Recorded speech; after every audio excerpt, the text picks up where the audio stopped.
Hello, can you hear me okay? Okay.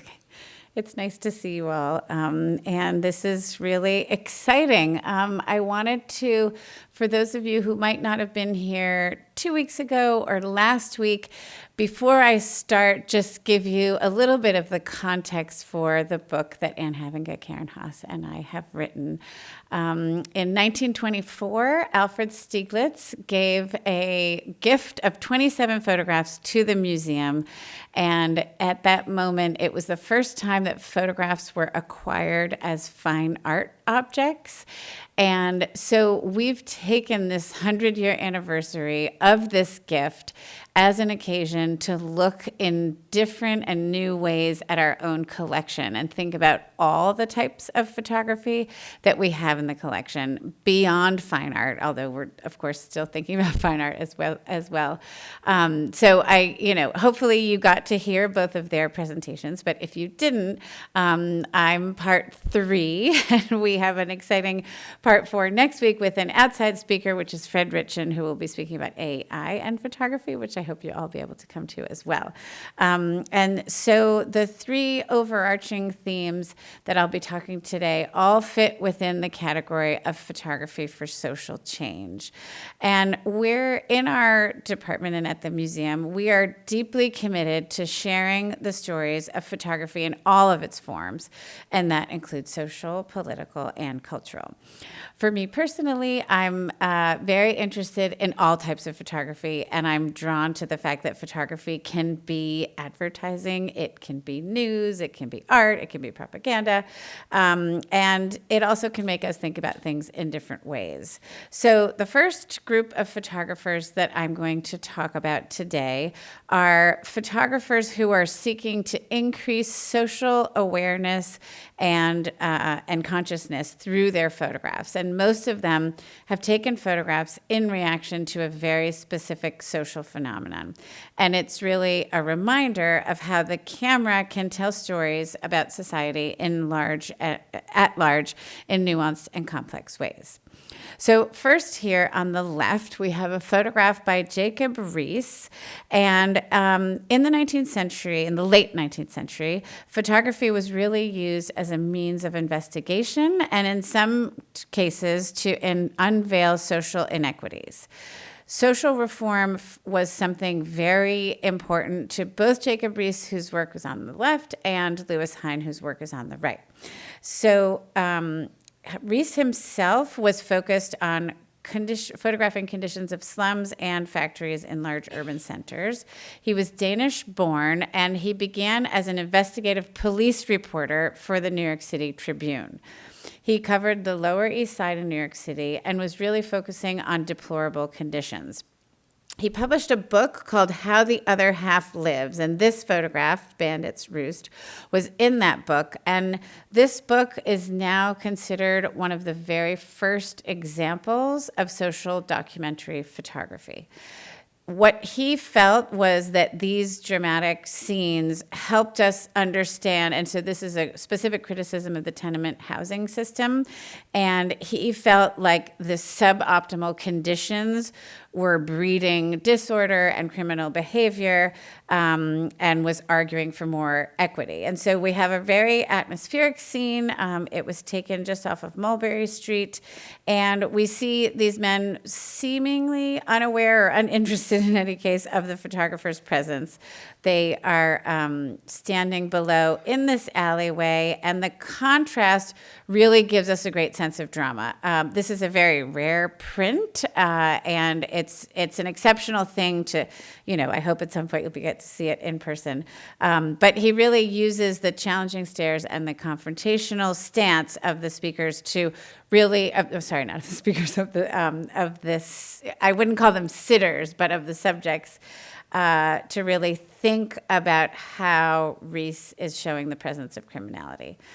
And on the right, Louis Hine is someone whose whole career is really connected with social reform again. And he worked for many years towards social justice and advocacy as a photographer for the National Child Labor Committee. So that lasted about a decade, and often his photographs were published in the Reform journal called The Survey.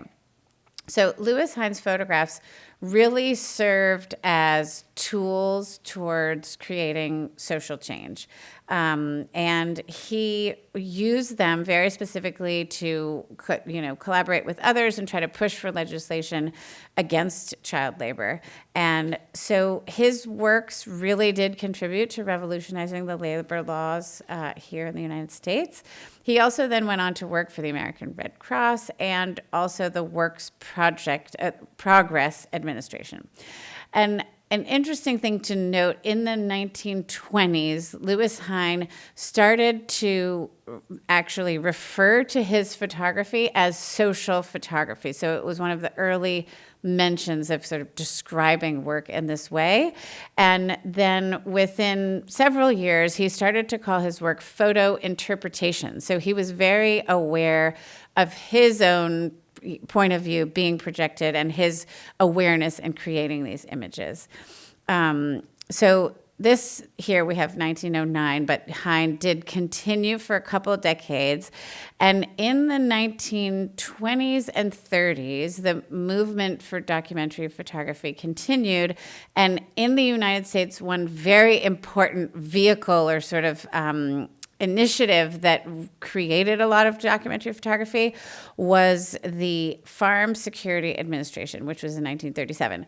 Before I talk about that, I want to talk about this photograph here, which is by Dorothea Lange. And she was, at the time, so this is 1933, she was a California-based portrait photographer. She had her own studio, and she was really struck by the turmoil and real disaster that she saw all around her in San Francisco. And this is one of the first photographs where she's left her studio, her portrait studio, and is photographing outside and really documenting the dire situation of people around her. So this photograph here is meant to create empathy.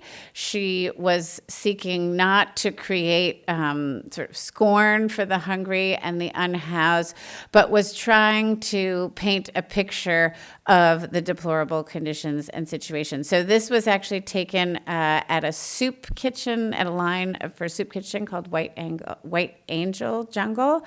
And it marks a very important moment, not only in documentary photography, but also for Dorothea Lange, who then, after this photograph, started to take more and more social documentary photographs.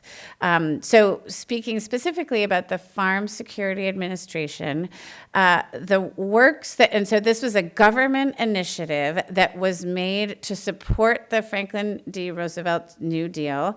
And there was what they called the historical section. The historical section had a leader director whose name was Roy Stryker. And Roy Stryker was based in Washington, D.C. He hired a group of photographers, and he sent them out to different parts of the country. And he also sent them with what we call a shooting script. So he told them, try to get portraits of hope. And he was really guiding photographers in what they would find. Some photographers listened, others, had their own agency. But Roy Stryker was an important voice in this government initiative that was meant to basically create a photographic survey of deprivation. And so these photographs from the FSA are really continuing the tradition that we saw with Rees and Hine, but are much more close up. They're much more intimate. There's really a different style. And what the FSA would do, they would gather all these photographs, so the photographers would send in their rolls of film, and based in Washington, D.C., then Roy Stryker and others from the Farm Security Administration would then share these images. They were like stock photographs for publications, for magazines, newspapers, even exhibitions, and it was meant to show the face of a suffering nation. So Stryker really was focusing on the idea of hope, and trying to really express dignity and resilience in the subjects as well. So among photographers in the FSA, we have these two photographers here, Peter Sakir and Marion Post-Walcott. We have, and all of them really shaped, I think we probably all recognize some of these photographs, and it really shaped this economically turbulent period that is what we today, use as our collective memory for the time period. Both Peter Sakir and Marion Post-Walcott, as you can see here, were photographing aspects of Black American life in the 1930s. They offer nuanced images. I'll speak first about the one on the left, Peter Sakir. He is not as well known as many others. He's also Danish American, and just like Jacob Riis. And his photograph, his background was he was a graphic, he was a sign painter, and he worked in advertising. So someone who was very in tune with visual graphic details. And here, this photograph, the colored movie entrance, we can see him thinking about all of the signs here. And I think with great irony, he's focused on the graphic details of urban landscape, and we have the colored sign on the staircase juxtaposed with this film, Call of the Savage. And I think in his capturing these men standing there casually talking to each other, he's really inviting the viewer of this photograph to question cultural stereotypes. And so the two men and the two boys, they flank the isolated staircase, and it really feels like this kind of questioning that also expresses the racial tensions of the time. On the right, Marion Post-Walcott, I want to note she was the first woman to receive a full-time appointment with the Farm Security Administration, and that was in 1938. And many of her photographs for the FSA are of Black American laborers in different moments of daily life. And so here we have this wonderful portrait really expressing a great amount of elegance and dignity in their poses, and as they await for their pay here. So this photograph is from 1939. And after this, I chose, so we're now moving a little bit away from the Farm Security Administration photographers, but we're still in the same decade. This was taken in 1936. And I wanted to point out, we see this idea of the social document, photography being a social document.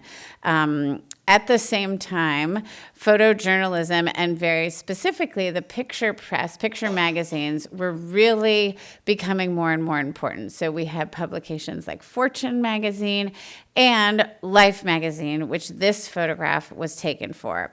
So in that moment in the mid-30s, photography, which had been sort of specifically with a documentary intention, there was a transitional moment where photojournalism, who also had goals of social impact, but also had goals of spreading news and information. There's sort of a crossover, sometimes a tension between the two, the documentary photography and photojournalism. And that, by the way, multiple decades later also exists. But I thought this was interesting because the image itself is very similar to the Farm Security Administration photographs. But Margaret Burke White took this photograph on assignment for Life magazine, and she was in the group of the first 4 staff photographers at Life magazine, and she was the first woman. And she was sent out with very short deadlines, quick turnaround times, so it wasn't quite the same investigative photography that the FSA photographers were taking, because she would go out.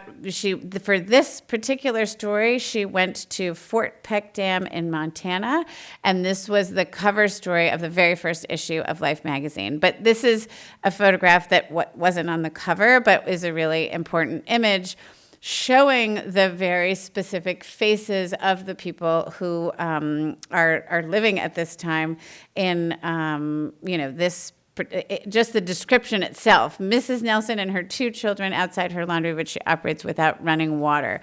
So this emphasis on a social condition and of the economic turmoil of the 1930s. So Burke-White really expresses hardship in a sensitive way, in a similar way that the Farm Security Administration photographers do. So moving not only later in time, but also in place, again, thinking about this idea of either working for a government initiative or working for the press, having different goals and varying goals for social change. It's really a tension within photography that exists both here in the United States and abroad. This example here is David Goldblatt, and he's a South African photographer known for his social activism, and he's a politically engaged and socially conscious photographer with very strong anti-apartheid views. And so he took the approach, unlike some of his counterparts in South Africa, not to focus on the violence, but to focus on everyday moments of people living under the strictness of apartheid. So this is a very powerful photograph that was a form of protest in his overall body of work, and a beautiful photograph. That was his way of protesting against government-imposed segregation.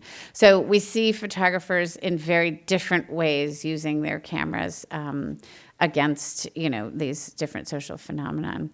And just to return back to the United States in a, similar time period or within the same 10 years, we return to U.S. photojournalism, and here we have a photograph by the Black American photographer Gordon Parks. It's called Bessie and Little Richard, the morning after she scalded her husband.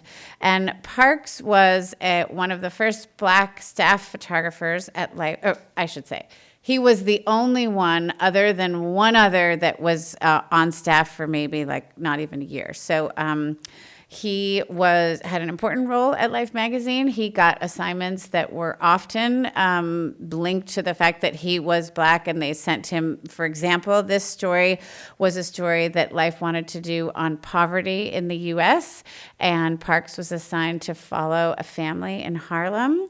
It's an immigrant family. They had 8 children, and they were from the British West Indies, the Fontenelle family. And Parks's photographs of this entire photo essay, of which we have this one in the collection, painted a picture of resilience throughout the hardship. And he stayed in touch with this family for a long time, but he also followed them. He would go to the housing office or welfare. He was in their home. When you think about this photograph, which is a really private moment, it shows you the trust that Parks gained with the subjects of his photographs. And when this was published in Life magazine, Parks wrote a really powerful and beautiful text asking the Life magazine readers to look beyond race and to no longer engage or be part of bigotry, but to sort of look towards the end of bigotry and systemic racism. And so it shows Parks's real commitment to try to raise the social awareness of inequities. And so we see him kind of thinking about text and image specifically with this story. And within that same decade, this is another Black American photographer photographing in Harlem. And this photographer is Buford Smith, who was a member of the Kamoinge Workshop, which is a very important group of photographers, a Black collective, also interested in social awareness and in advocacy for equity. The Buford Smith is less well known than Gordon Parks because Gordon Parks had the advantage of a vehicle like Life magazine, which was, distributing and enabling sort of the larger widespread circulation of his photographs. So and I should say Buford Smith was one of the founding members and president emeritus of the Camoinge Workshop. So this is a particularly wonderful photograph because he's, I think, looking at the presence of the flag here, really thinking about notions of American identity and looking at patriotism. And it also is, and kind of, makes one think about other photographs in the history of 20th century photography and how the flag can be displayed in many different ways. So then we move on to, again, the same. So now we're in the 1970s. Multiple photographers are thinking about these different social phenomena. And this is Susan Meiselas, who her work generally relates to untold stories. She photographs war. She photographs, victims of domestic violence, of cultural identities. And this particular series is part of a series called Carnival Strippers, which she made while she was a graduate student at Harvard. She feels that these 3 or 4 years in the mid-70s when she was living in Boston, that she was very influenced by the Boston School, as she calls it, the Boston School of Artists, including Nan Golden and Jack Pearson, who both worked in the Boston area in the late 70s and 80s. And so this particular series involved her for basically 3 or 4 summers in a row going and photographing county fairs across New England and very specifically focusing on women who performed stripteases. And at that time, it was called The Girl Show. So Susan Meiselas really wanted to look at this phenomenon from the perspective of the women involved. And so she created very, close relationships with the women doing this as their work, photographing all aspects of their lives. And in the context of feminism in the 1970s, she really wanted to bring forth women's voices at this moment, but, kind of thinking about the idea of an insider's point of view. And so she recalls that many feminists thought that that the striptease should be just not, it was exploitative, women were victims. And Susan wanted to really look at the nuance of it and get to sort of try to understand the women's lived experiences and reveal the power dynamics at play. So in fact, she did multiple recordings and she has writings. And so it's a very large project. We're lucky to have 6 photographs from the series in our collection. And it also, Susan Meiselas herself, in her interviewing of the subjects, is really showing a self-awareness of the role of the photographer within documentary photography and kind of thinking about documentary practice and the relationship, again, between photographer and subject. Another female photographer working in the same, a little bit later time, but who also has a very socially committed outlook and also is telling many untold stories and looking at people on the fringes of society, sometimes working for the press. This is Mary Ellen Mark, and she was, like Susan, known for tackling difficult subjects. This one particularly is part of another Life magazine story, and it was a photo essay about the Dam family who had arrived in California and were trying to navigate the welfare system in California. And so Marx's photograph really, as you can see, this sort of tender portrait of this family in their car, shows her empathy as a photographer, and she is really, I think a powerful figure that we are lucky to have this photograph in our collection. And working south of here in Argentina, we also have this image by Adriana Lestido, who is an Argentine photographer, also photojournalist and social activist, like Susan Meiselas and Mary Ellen Mark. And Adriana Lestido focuses mainly in her how in Argentina the political circumstances have impacted the lives of women in particular. So this is a photograph from the series Mujeres Presas, which means imprisoned women. It was made in the early 90s, and particularly this photograph was at Los Hornos, which is a prison outside of Buenos Aires. And the whole series is really about the women who were incarcerated and how they are forced to raise their children, or how they're forced to be separated from their loved ones through their, due to life sentences or what have you. So Lestido is particularly interested in incarceration in Argentina and the conditions, and this connects with her personal story, which I'll mention again a little bit later. She and her husband were both very socially active in terms of advocacy and seeking to call out injustices. And her husband, who was affiliated with the Communist Party in Argentina, was arrested and put into a military prison and then disappeared.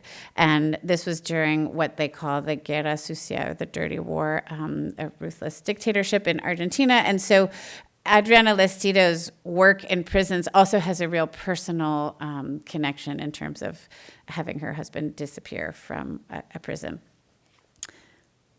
So we continue again.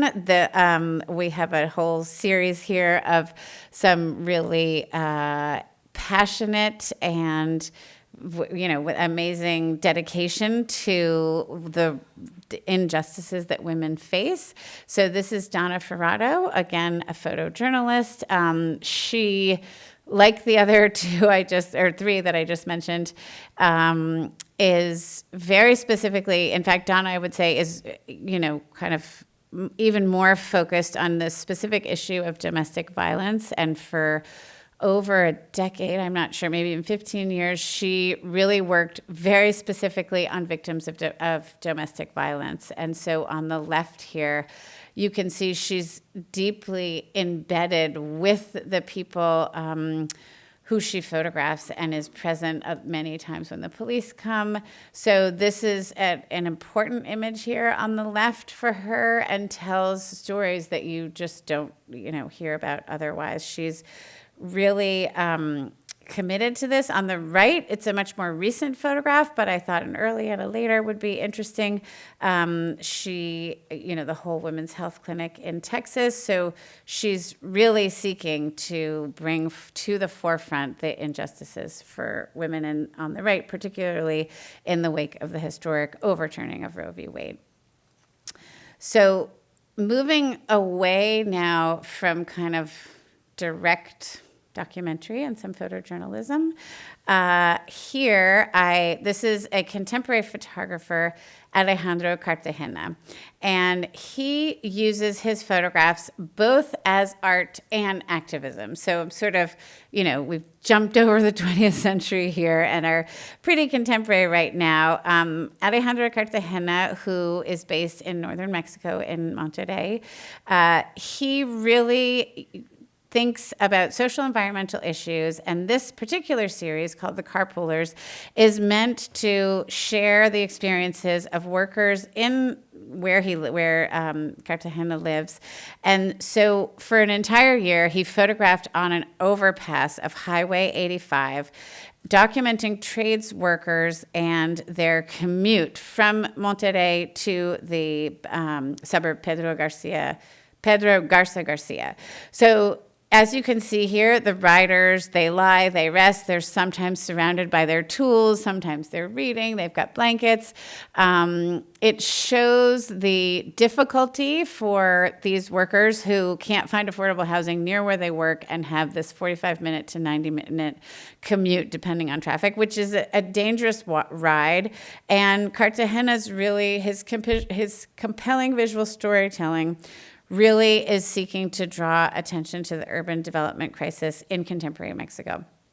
calling into question the larger inequities. And in fact, there's an exhibition in Monterrey right now with about maybe 10 or 15 photographers all looking at different aspects of social injustice through contemporary photography. So Cartagena is one of many contemporary practitioners using their camera to spotlight different social injustices and create contemporary narratives through the powerful and evocative photographs while activating the imagination of his viewers.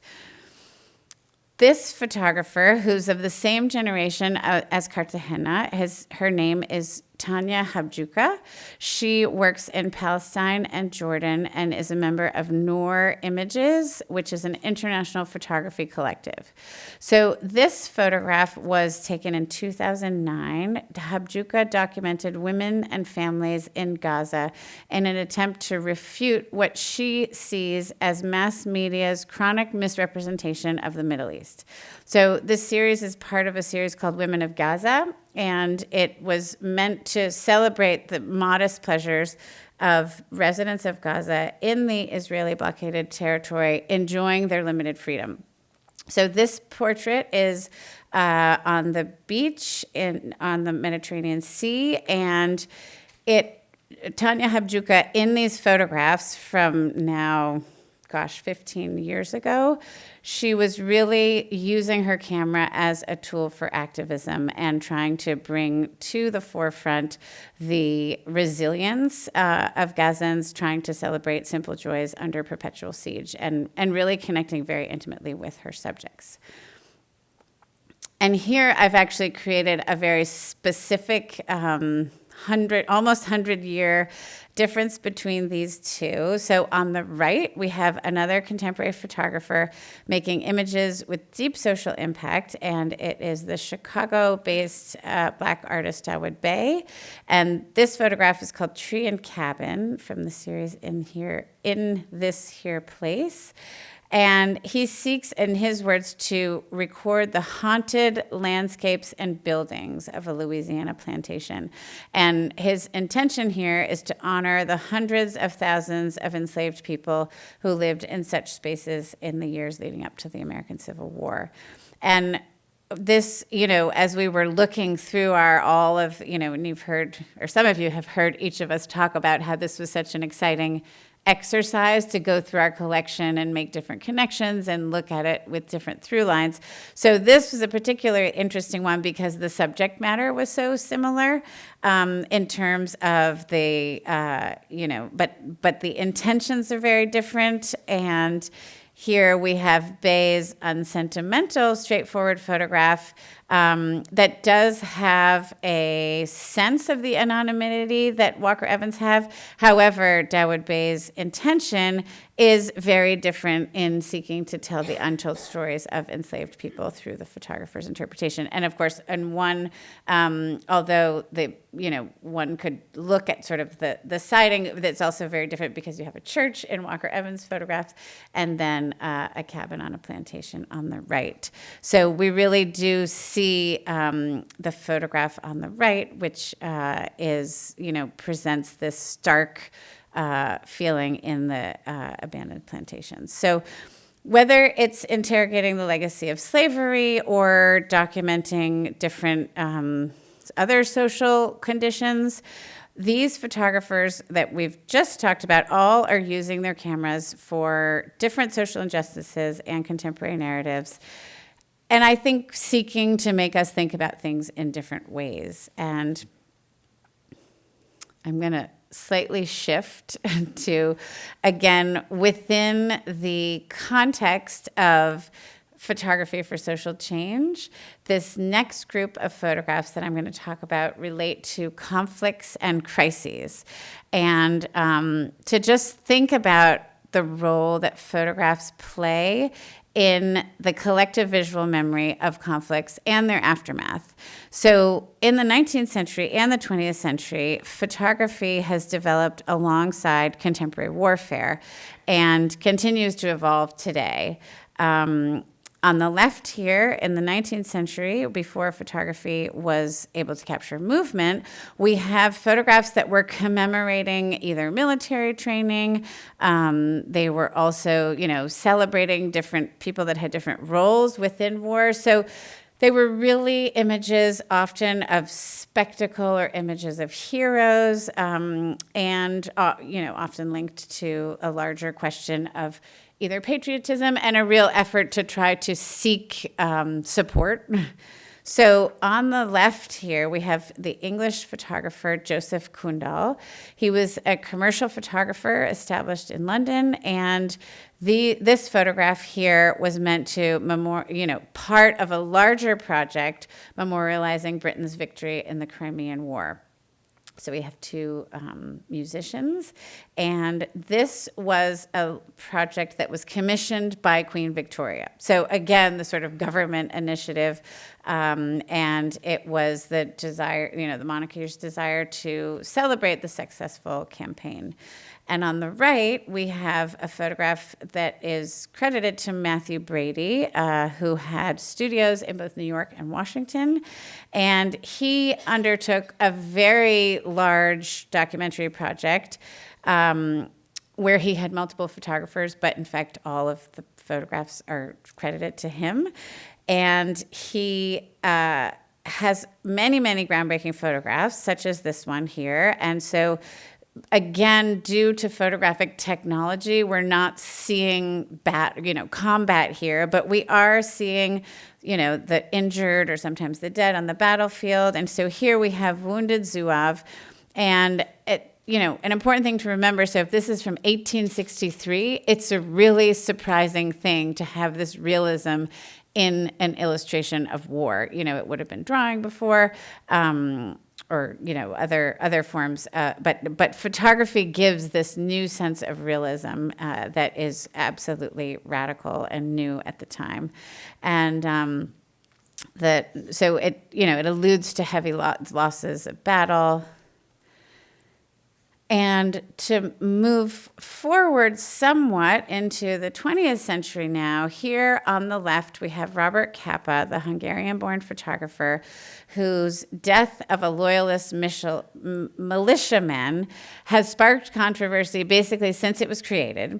It's an absolutely remarkable image of combat. However, there's great debate as to whether it was staged or not. Robert Capa, and this goes on today still. Capa talks about he just lifted his camera up out of the trenches, clicked his shutter, and he magically captured this moment. And it was first published in Vue magazine in 1936. Then 2 years later, it was published in the Picture Post in 1938 in England, and he was called the greatest war photographer of all times. It's been reproduced extensively. As you can see here, this is the actual press print. So a press print was an actual tool that was used for the reproduction, to publish a magazine or a book. And so on this press print, we can see the markings on the edges. Also on the back, there's a fair amount. There's dates because it was used by Life magazine, who was not the first person to publish it, but this is their press print. And you can also see the markings in the clouds to make, the best reproduction possible. So these traces of history on the print really tell us not only about the image, but about the trajectory of the object itself. And so I'm, to be honest, not totally interested in whether it was staged or not, because to me, what's most important is the fact that it really expresses the immediacy that later in the 20th century comes to define conflict photography. So it is the power of the image in its ability to tell the truth, not in its ability to tell the truth, but in its capacity to tell the story of brutality, of combat, and of the horrors of the Spanish Civil War. And on the right, this is a photograph taken during World War II. The Polish-Jewish photojournalist Henryk Ross was hired by the Lodz Ghetto's Department of Statistics. So he was basically hired to take official photographs in the ghetto. And he then, at great personal risk, took many photographs that he was not supposed to be taken, and he would take them surreptitiously, and he really documented the grim realities of the Lodz ghetto. So the pictures, many which are harrowing, bear witness to their time and preserve important memories of our shared history.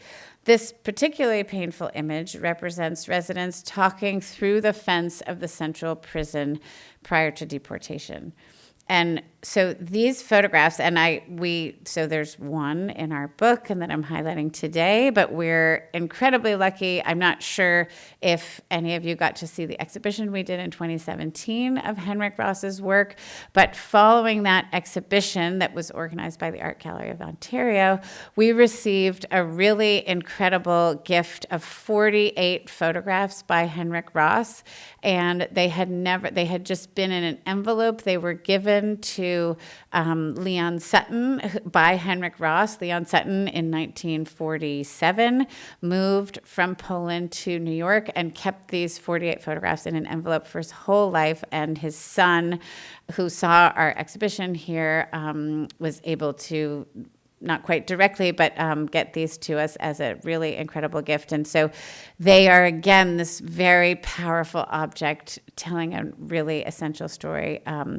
of the predominantly Jewish residents of the Lodz ghetto, but also connecting to the much larger history of the Holocaust and World War II.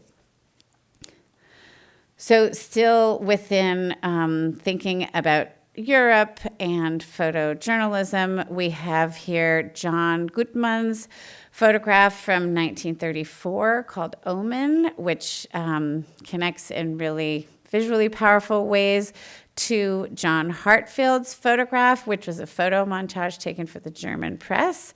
So again, we have government photography initiatives representing specific legacies of war, and we are thinking, there's a lot of connections, and it always matters who commissioned a photograph or who took it.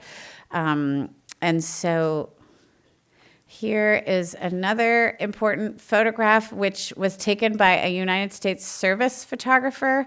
And this is an image of the atomic bomb test at Bikini Atoll in July 1946. We see here it's a demonstration of nuclear capability, and certainly it was contributing at the time to promote the fear of nuclear war after World War II. And thinking about how the role that different photographs can have, and thinking about fostering a sense of national pride. This photograph is by the Ukrainian Yevgeny Kaldai, and I apologize in advance for all the mispronunciations that I might have today. But this photograph is called Raising the Banner of Victory. And it's a staged photograph. It was meant to sort of recreate an image probably that all of us recognizing of by Joe Rosenthal during World War II, which is a flag that taken that same year and at the Battle of Iwo Jima. But this particular photograph was taken in Berlin after Germany's defeat, and Kaldai basically simulates the Soviet capture of the Reichstag, which was the historic seat of the German government. And he recruited 4 Red Army soldiers to enact the placing of the flag. And apparently, so we can't see this, but we know the flag's red, and they apparently sewed together 3 tablecloths. This photograph is also the subject of a great deal of controversy. In fact, there's a whole book of controversial photographs. So we have a couple of them in the collection. But here, apparently one of the soldiers here is wearing 2 looted watches. So before this was published in Russia for the first time in a magazine called Ogonyok, the photographer etched one of the watches out of the negative, and then he later darkened the smoke to create more drama. So this is an important photograph, not only because it's iconic and most of us recognize it, but it also shows how the Soviets valued kind of promoting victory and valor, and that also dominates the collective memory, again, rather than representing historical truth. So this is another photograph that was made for a Life magazine photo essay. It was meant to show the daily life of the American infantryman, and his name is Terry Moore. The fact that he's in a fetal position, and I should say the photographer is W. Eugene Smith. This was taken in Okinawa, Japan. It was published in 1945, and the infantryman Moore here, really, it turns into a very poetic photograph because of the way he's curled up on the ground. Almost looks like a heart-shaped representation of his body. And so it's, a visually compelling photograph that also has multiple stamps and inscriptions on the verso of the photograph, telling us again the story of circulation of images and the importance of objectness. So here we move forward a little bit in time, and again, photojournalism being really important during wartime. And here we have the American photographer Eddie Adams, who was capturing the intensity of the Vietnam War. This is an execution in Saigon, now Ho Chi Minh City. So this was a widely reproduced photograph, and it's a really intense moment. The minute that the trigger was pulled here, making the victim's head and face reverberate, it's really painful, and there's a lot of stories around the perpetrator and the victim's family, but it's an example of one photograph, and this, again, is the print that was used to reproduce it all those times. That is an unforgettable image that caused, not only representing the ruthlessness of war, but causing a lot of pain all around with its dramatic and graphic scene of war. It also has stamps on the back, but it became a powerful symbol of a war that polarized the United States.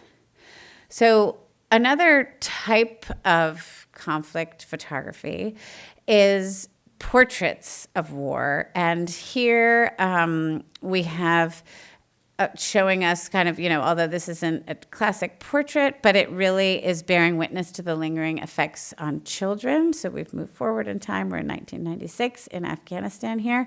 And this photograph by James Nachtwey has an indirect way of showing the presence of children with their legs dangling down from this abandoned tank.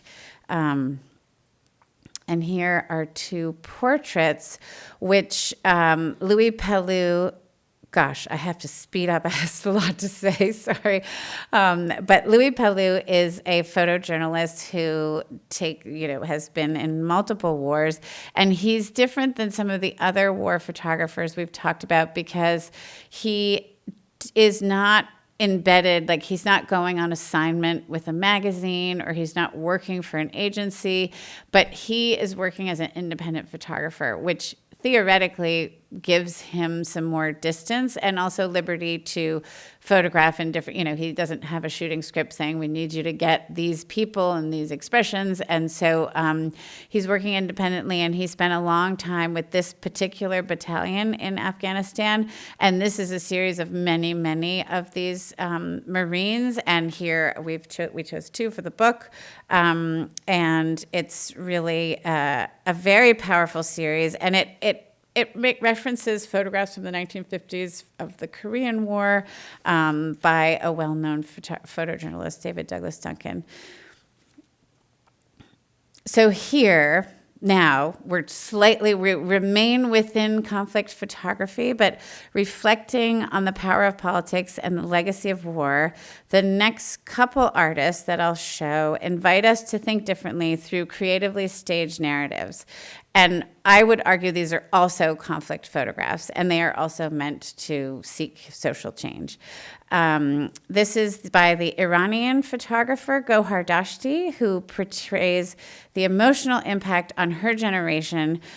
She grew up on the border of Iran and Iraq, and there was an 8-year war that began in 1980. And so her personal experience was really growing up in constant, presence of having to go into a bunker or having to just be under siege. And so this series is called Today's Life in War, and each photograph represents a powerful visual metaphor about the experience of war and about collective memories by juxtaposing this couple. They're in a fictionalized battlefield. And here, for example, it looks like they're hanging laundry on a barbed wire. So when you see the white cloths, many of us think about peace or innocence. And it really contrasts with the barbed wire, creating this tension and a harsh reminder of barriers and borders and war frontiers. So in the artist's words, this series is meant to express perseverance, determination, and survival. This next photograph is by the French photographer Luc Delahaye. It was made in 2016, and we acquired it in 2019. It is a 7-foot wide photograph made in order to raise awareness about the geopolitical conflict differently than a news photograph, with an emphasis on shared humanity. So Luc Delahaye turned to stage photography after working throughout all of the 80s and 90s and the early 2000s. And he gradually shifted away from conventional reporting. He was in Rwanda, he was in many places, and he really felt disillusioned with the sensationalism. And so he redefined himself, or, as the French would say, reconverted himself, and defined, identified as an artist. And he creates photographs that often refer to 19th century history painting. So he's very intentionally blurring the lines between reporting, photojournalism, and art. And this particular image is reminiscent of a Renaissance painting of the Madonna and Child. It's called Taxi, and it depicts a Palestinian woman holding her child on her lap in a shared taxi, a common mode of transportation in the region. And the scene bears markers of the enduring Israeli-Palestinian conflict. It's part of a series called Sumud and Other Tales, and in fact, working on this book, and there are plans for this to be on view with my colleague Karen's in the future. I won't go into specific, but I was inspired in writing about this for our book to also write a MFA blog post in Art for This Moment if you want to learn more about this photograph. But I do want to say one thing, which is for some people looking at this photograph, the model here, because it is a staged photograph, represents the Virgin Mary. And for others, the woman here represents a symbol of resistance. And what Delahaye wanted to point out was thinking about the idea of the Virgin Mary, that in fact Jesus's mother is mentioned more in the Quran than in the New Testament. And so his very intentional evocation of Christian symbolism in this image, Taxi, is his way of seeing Palestine as a shared territory. So both these photographs, Gohar Dashti and Luc Delahaye, are really reminders of the complexity of politics in the Middle East and the urgency to recognize a shared humanity. And thinking specifically about the U.S. here, we have a photograph by another contemporary photographer, Claire Beckett, who's a Boston area photographer. She also does creative work to address the implications of war and armed conflict. She provocatively questions what it is to be a U.S. citizen in the global 21st century. And so this photograph is taken, she has embedded herself at different basically simulation camps where there'll be like a small village in the middle of Arizona preparing people to be deployed, preparing U.S. troops to be deployed. So this particular one is part of the series Simulating Iraq, and so this is someone doing role playing, and she is, it's called Lead Insurgent Sergeant Ariel Combs. And so really, Claire Beckett is thinking about the political and cultural phenomenon of the United States military instruction and how they hire soldiers and civilians to do this role playing, and and to kind of think about cultural simulation and how people are working within a fabricated environment to then prepare themselves. So she's thinking about how the U.S. connects with itself and abroad. So all of these photographers, and I'm going to move on to the final section and speak quickly, I hope. But these photographers who have worked on conflict are all bringing human tragedy and destruction forward in their work as ways, I think, for us to think about the legacy of devastation and battle. And they're also, many of them are questioning the role of especially the contemporary ones are questioning the role of photojournalism and thinking these last three of how photojournalism versus staged photography can make us think in new ways. And so the final section here is, in the book, we call it Immortalizing Resistance. And here we have photographs, basically sort of mass politics and demonstration, or you could call it protest photography as well. And within our MFA collection, most of our photographs that show demonstrations or any type of protest photography, it really begins in the 1960s and goes beyond. So these first three are Japanese photographs. Here we have Hamaya Hiroshi, who is a Japanese photographer of the post-war period. And here we have this pretty incredibly, almost painterly photograph that was taken at the moment of the 1960 renewal of the U.S.-Japan Security Treaty. It was a very tumultuous moment, and it's a pretty somber photograph with protesters waving their flags at dusk. And this is part of a larger series and book called The Chronicle of Grief and Anger. And here, two other iconic photographs taken from Japan a little bit later. This is the photographer Tamatsu Shomai, born in Nagoya, Japan, and a really leading figure in post-war Japanese photography. And his focus at this time was really on youth protests and counterculture. And so these photographs were taken at the time of student riots in Tokyo, again related to the Japanese government's policy toward the United States and the use of American bases to support the Vietnam War. And so these photos are very specifically related to anti-American and anti-establishment feelings on the part of the Japanese. So here we have a student protester on the left hurling an object at riot police. And you can really, the blurriness makes you feel the chaos of the moment. And on the right here, we see the police barricade. And so to have these two in succession is a really powerful pair and are real symbols for youth standing up to power. Here we have, again, sort of bringing us back here to the United States. There were major protests happening here as well at that time for different and sometimes the same reasons, Vietnam War, certainly. But this one particular, these two photographs are related to the civil rights movement here in the United States. And they're both by the photographer Bob Edelman, who, again, like many of the photographers we've looked at today, really committed to social justice. And he had volunteered for the Congress of Racial Equality and to the Student Nonviolent Coordinating Committee. And he also worked on different freedom rides, which were nonviolent protests in the South of every black and white activists all riding buses together to challenge different segregation laws. And so Bob Edelman worked as a freelance photographer and supplied images for multiple press outlets. And here we have on the left a really incredible photograph showing us the over 250,000 participants of the March on Washington for Jobs and Freedom in 1963.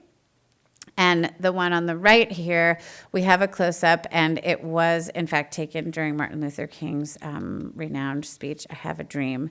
And so here we see him surrounded by his, different supporters. And it's a powerful photograph, I think, partially just in looking at it and knowing that King is, calling for the end of racism and civil rights for all. It, of course, has layered meanings because we know what happened to Martin Luther King. But in any case, these photographs are they kind of became icons within the social struggle here. And I want to draw attention to this again within the civil rights movement here. This photograph was published in Life magazine. Charles Moore was someone who was there in Birmingham who took many photographs. And Charles Moore himself took copious notes about what was happening that day and made it clear in his notes that the police officers were the ones that arrived and went, sort of put their dogs on the protester. And I think you can see in this photograph the man whose pants are being ripped. He has a pretty calm demeanor, and it's a reminder of the power of civil, nonviolent civil disobedience. And so what was interesting when it was published in Life magazine is that the editorial comments were very different than what the photographer experienced. So this type of photograph in our collection enables us to tell multiple stories. And here we have James Corrales. He worked for the magazine Look, and he also covered the civil rights movement. This is a really powerful photograph showing us the March for Voting Rights in 1965 with the two flags popping up in the very ominous sky. It's a pretty large print. And a really, again, powerful moment thinking about protest and the power of mass people advocating together for civil rights. And this here is Jill Friedman, another photographer, another socially conscious photographer who quit her job as a copy editor and then spent extensive amount of time as part of the Poor People's Campaign in Resurrection City, which was a 6-week-long protest on the National Mall following the March on Washington, and people had temporary settlements here. And so here we see how she's gotten very close with the others at this, long multi-week event, who were asking for government reforms to combat poverty. So again, as I talked about within the conflict photography section, here within protest photography, there are also portraits that, aren't telling a story of a demonstration or a specific action. However, this really incredible portrait of Fannie Lou Hamer is by Canadian-American Charmian Redding. It was taken in 1966, and she's singing the song "We Shall Overcome" at the end of at the March Against Fear in Mississippi. And so this is a reminder of the importance of song and music in protest. And it's also a reminder of the very important role of Fannie Lou Hamer in social activism. It's been an exciting photograph to research. We've had it in the collection since 2018, but are still learning new things about it, even after the book went to press. So I'm pretty sure she's standing next to Martin Luther King at this moment. So this is an example also how we can pair some of our photographs together and, of different moments from different perspectives and tell new stories about things that have happened in the past. Another portrait by the Argentine photographer that I spoke about earlier, who was focusing on incarceration of women. Here we see her spirit. She captures the power of protest here and the spirit of resistance. This photograph, also taken within the context of the dirty war, the ruthless dictatorship. This is taken in 1982, and it's a protest called at the Plaza de Mayo, and it's of women and children whose husbands and fathers have become part of the disappeared. And this, again, has really powerful resonance for Listito because, as I mentioned, her husband was disappeared in a military prison while incarcerated in Argentina. And so this is just an incredible photograph where she captures mother and daughter with the same pose and the same, expression, surrounded in this sea of protest signs. So collective memory and visual history throughout the 20th century are often associated with documentary and photojournalist images, as we've talked about. But I wanted to, and I have I have 3 more slides, so we should be okay. I hope you'll have questions. But so we have artists that are also thinking about this idea of protest and politics, but not using straight documentary photography or straight photojournalism, but are thinking in larger ways, using media itself or their creative practices to bring out certain elements of society. So this here is Alfredo Jar. He's a Chilean-born, New York City-based artist. And he really questions the ethics of representation and the politics of images. He's always looking at different socio-political issues, ranging from power structures to systemic racism. And this particular piece is the representation of a 2-page spread that was in Life magazine in 1968. This was a photograph of the funeral procession of Martin Luther King. And so it really, basically, he creates this triptych. The first image on the left is a reproduction of the Life magazine, and then you have these 2 whitewashed versions. The center one, the black dots, indicates all of the black mourners present that day, and the red dots in the third piece indicates the white mourners that were present. So Jar's intention with this image is, in fact, to call out the tension within race relations and the history of segregation in the United States. And by whitewashing the Life magazine image is certainly also alluding to our inherited narratives and the way we tell stories. And you know, he's really thinking about how was this revolutionary civil rights activist honored after his assassination. So this is a powerful kind of thinking about protests and social justice is a creative way to get us to think by using a Life magazine narrative as the point of departure. So an artist very inspired by Alfredo Jar. In fact, Alexandra Bell here, she is a contemporary interdisciplinary artist, and she investigates the complexities of contemporary media. This series is this piece is part of a larger series called Counter Narratives, all focused on the New York Times. She does visual examinations of New York Times stories and covers, and is really trying to bring to the surface news media's complicity in perpetuating racial prejudice in the United States.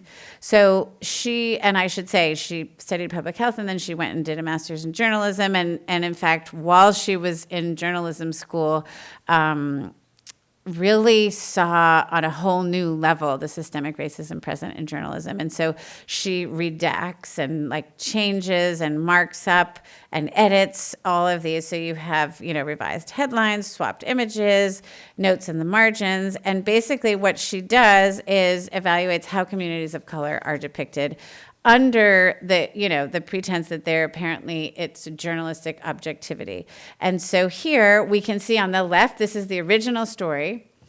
And on the right, it's how she would recommend that there's more justice shown, and so she's calling out these inequities and inviting us all to think about how historical and contemporary media shape our views on race and politics. So this particular story is on Charlottesville, and she is talking about how there was in the original cover on the left, that there's a real minimalization of white supremacist nationalism and violence in such a small photo. Why she questions, why is that photograph so small? And so you see that her solution here is on the right side. And the final image is by the artist Nona Faustine.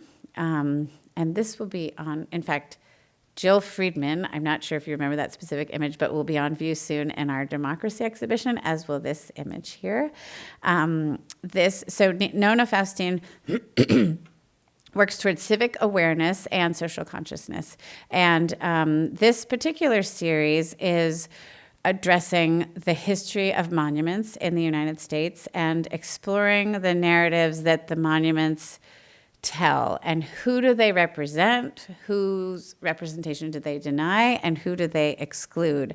And so she, you can see this powerful red blurry line across this monument. This comes from the inspiration at the beginning of this series, which has 8 images in it, 4 of which we have in our collection, but we've just chosen one here for the book. But she was on the Staten Island ferry looking at the Statue of Liberty and thinking about what it means for all, people who live in the United States or don't, what it means to see the Statue of Liberty, what it means as a symbol. And there on the ferry, there was sort of like the bar of the boat that was blocking, she couldn't see it in its entirety. And she felt that symbolism of a fragmented history or of an obstruction was really powerful. And she very intentionally has chosen the color red here. So she is innovatively resisting racist discourses and the legacy of white supremacy in the US. And her work inspires her viewers to do the same.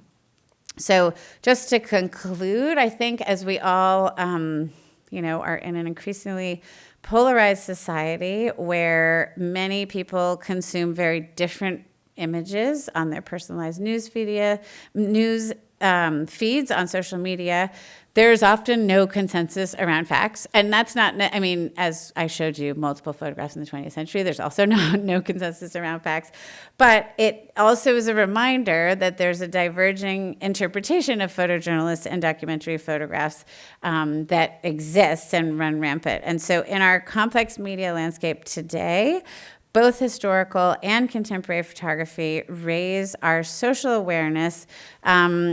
And I think looking at these objects, contemporary and historical, it becomes a real platform for challenging ourselves to think about things in a new way. So it's been very exciting, and I'll speak on behalf of Anne, Karen, and I, for us to show you all of these works since 2 weeks ago and last week that were made sometimes for documentation, sometimes for the printed page, science, publicity, journalism, for artist references, and really connecting with multiple different through lines within the collection while highlighting contemporary works. It's been really exciting for us to reconsider our own collection, and it's also really exciting to share with you what we've found as a way to kind of shift our perspectives about what we have, what photography can be, and the new stories and the new narratives that it can tell us, all beginning with photography. So we all 3 of us hope that you will enjoy our book when it comes out soon, and also that you'll be back next week to hear, I know I mentioned it before, but Fred Richin, who's a fantastic speaker, and I think will have us all on the edge of our seats thinking about the future of photography and artificial intelligence, which we thought was sort of an appropriate end, as we all are very rooted in the object and the objects we have at the museum, preserving them for the future, which is so important. And so how will AI and photography connect and come into all of our lives? So we hope that we'll see you next week, but I'd be happy to take questions in the meantime. We have a mic on the side of the room. So if you have a question, if you could just raise your hand and we'll bring you the mic. Yeah, I think I see a question here. Thank you so much for the talk. I'm curious to know more about the very beginning of MFA started collecting photography. I wonder if there was any debate about or discussion about the boundary between art and journalism or documentary. I'm asking this because Stiglitz, who kind of started the collection at the MFA, it was his project to visually define what fine art looks like in photography. But for people like Dorothea Lange or Robert Capa, that was not their focal interests. So when the museum started collecting those photography, was there any debate about is it appropriate for the museum to have them in their collection, or that was just a very smooth transition or the expansion of the concept of what counts as fine art? It's a great question. In fact, it makes me think about the fact that we didn't do this in our presentation, but it's really interesting if you look. For example, almost everything that I showed today was acquired within the last couple of decades. So, in fact, in our kind of researching our own collection and thinking about it, we didn't find any, we found, and in our book, we quote the letter that Stieglitz wrote after about like, oh my gosh, the MFA has opened its doors for photography as fine art. Then there is this period where the MFA received big gifts. We then later received like Southworth and Hawes. There were photographs that came into the collection.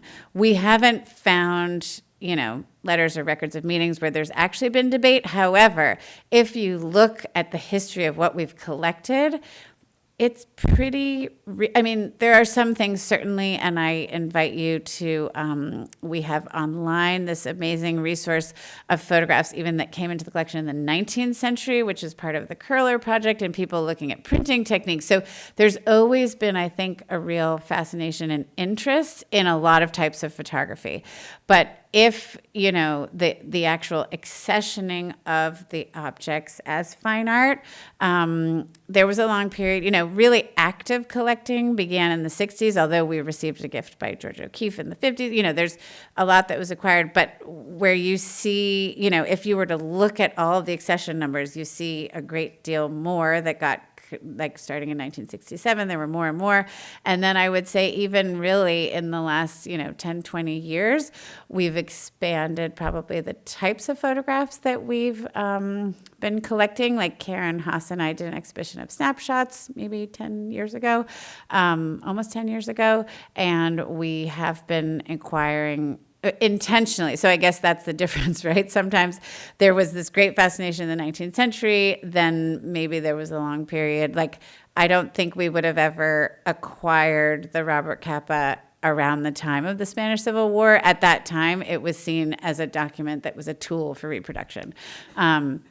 So it's much later, and that we acquired through our purchase of the Howard Greenberg collection, which actually filled a lot of gaps for us and helped us. I think we're all really excited about multiple histories of photography, but it's definitely been something that's been more intentional in recent years as opposed to longer ago. Hopefully that answers sort of a long answer, but it's an interesting exercise if you look by accession number, because you can kind of see the trends that way. Are there other questions?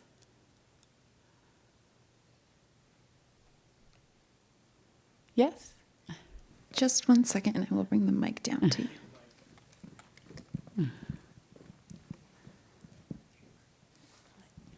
Yes, I was wondering how the advent of color has impacted photojournalism, if at all. Yeah, that's a really great question. I would say it slowly came into publications. When you think about the very early photographs that were in color, like autochromes, and those weren't reproduced immediately like thinking about photojournalism, and because it was a much more expensive thing to print and involved more steps, I would say it was sort of slow, but there were color, there was color as early in picture magazines anyway. But it took a while for it to all become color. And I think same thing in newspapers.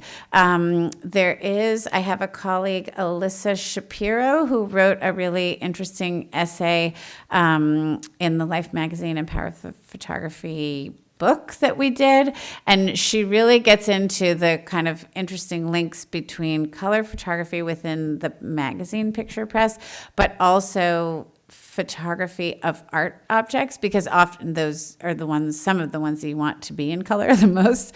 But there is an interesting history there, and a lot of it is linked to printing techniques and cost. But, eventually becomes much more, kind of common. But it was a slow start, I would say.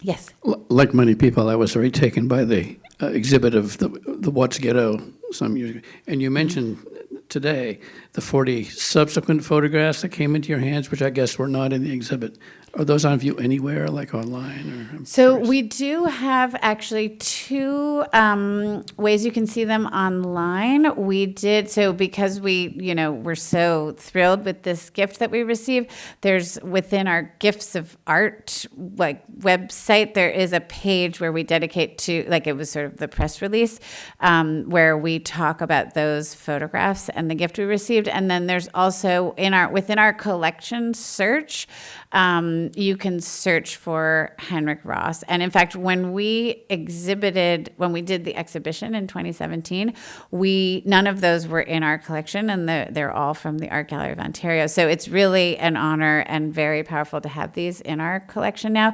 But due to light sensitivity, because we have rules for ourselves to preserve them in perpetuity, we don't show them, we don't exhibit them for more than 6 months in a 10-year period to make sure they're protected from the light. So unfortunately, they're not, physically on view, but they're definitely accessible through our website. And at some point, we will definitely be putting them on view. We have time for one last question. Hi, thanks. This was really great. And perhaps this will be discussed next week about AI, but I'm wondering about social media and its influence on both protest and activism and imagery, and perhaps not the physical photograph so much, but the online visual representation of what would have been maybe in a Look or Life magazine years ago.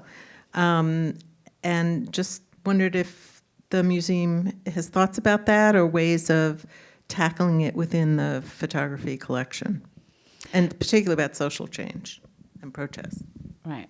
Yeah, it's a really great question, and something that I think, certainly personally, we all wonder about a lot, because just the nature of algorithms, what everybody's seeing different things, and everybody is, and I think, in fact, in some ways, and I, not to speak for my other colleagues, but I think it's a real struggle to think, how are we going to represent this moment through photography? And we usually feel like we can't quite represent it in the moment, but there's photographs like this is actually a great example.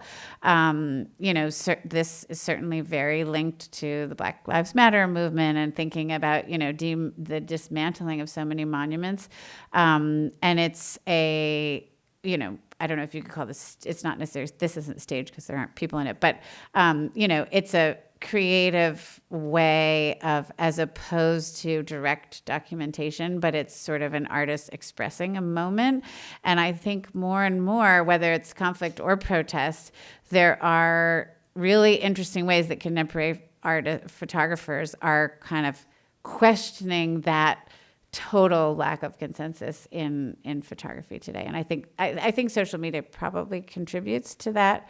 But certainly photojournalism has always been questioned, but it's true. There's the real void without a kind of central type of photojournalism, even though or Look or Life would have had certainly a lot of biases, but there would still be kind of a central reference for people, whereas now you could have just totally different representation. So it's, a complicated question for us in photography, but I think we end up being drawn, it just makes it a much slower process to think about what would we acquire from, contemporary protests, for example, or, Black Lives Matter. In fact, this photograph was acquired by our prints and drawings department. That's another exciting thing, that photography can be so many different things, that our prints and drawings, it's a photo screen print, so it crosses multiple things, but that's a separate question. But it's a great question, and I don't know if there's an answer, but we'll see. It'll be interesting to hear what Fred Richin has to say about that type of thing.